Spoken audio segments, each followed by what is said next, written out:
So the initial inspection is, okay, this is a rare car because it's a 2011 registered MGZR. And you'd think for a car that's not as old as, or been on the road as much as the original MG Rovers, in other words 2005, 2006, you wouldn't have the saggy headlining, for example. But it's a Rover, so it's not a question of how long it's been on the road, it's a question of moisture, that kind of thing, extreme weather, and it's still built in 2005. In fact, this car was actually built about 4 days before production stopped, so it is quite a late one. So a quick inspection. I've already started to hoover and get some of the dirt off, give it a clean. Obviously there's a lot of work to be done. Things I knew about, obviously, which are like this fixing around the center dash, needs to be done. I of course knew about the headlining. You would do, wouldn't you?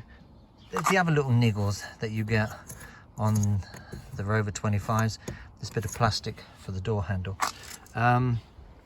but obviously things like the wheels need doing. But what I'm impressed about is, just on these arches, this is all still very good, all still very clean. Paintwork's cracked a bit here. I have to say though, just looking at it, just looking at the seats, you can tell, you know, that there's not many people been sitting in them, to be honest with you. They're in very good condition. I think most of the condition of this car has just been due to time. You know, as I said, with the sagging headlining, there's a couple of spots of rust on the front wings, and when the battery's charged, because I've got it on charge at the moment, when the battery's charged, I'll be having a look in the boot, hopefully, just to see what that's like in there. Hopefully no surprises. Interestingly, having gone through the service history, what I did today, I found this, obviously the book, the owner's handbook and service history book that come with it. So what I did was I contacted the dealers that supplied it, as it turned out, up in Scotland. So I called, thinking, well, no one's ever going to remember this. It was 2011. And to cut an incredibly long story short, it's a small company based in Scotland. And after a little bit of memory jogging, the guy remembered it. He remembered this very car, and he said that he purchased it from dealers that went bust, and he purchased it brand new, unregistered, in 2011, and it still had, he told me it still had the plastic on the seats. It had been sitting in the dealers for whatever time that was, I assume from 2005, 2006, and it had been sat in the dealers all that time. But he said it went straight away. He couldn't put the 11 number plates, because my biggest question is, if this was registered new in 2011, why can't it have an 11 plate?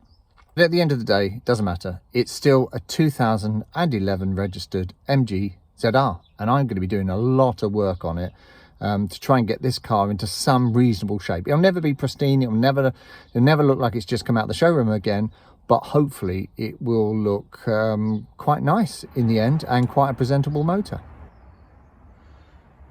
So I just took the spare wheel out to see what the condition of that is. That did have some plastic around the jack there, but I took it away. But as you can see from this spare, it's a little bit damp in there. And if I show you, you can see it's never been on. That's still a new tyre. And other than a bit of dirt, which I'll clean that up, it's not too bad. Over here is the carpet that was in the back, but over here the cardboard that was underneath the rear carpet, covering the spare wheel, you can see it's just literally crumbling away. It's no good at all. It's just damp. I mean, to be honest with you, the whole car needs to be left now to dry out a bit. Not because I think of any water ingress due to leaks, but more just damp from the environment. and the freezing cold weather we've had. So we'll see how we get on with that. But you know, that's a good start. Managed to get in the boot, managed to get the rear seats down. So it's carry on hoovering.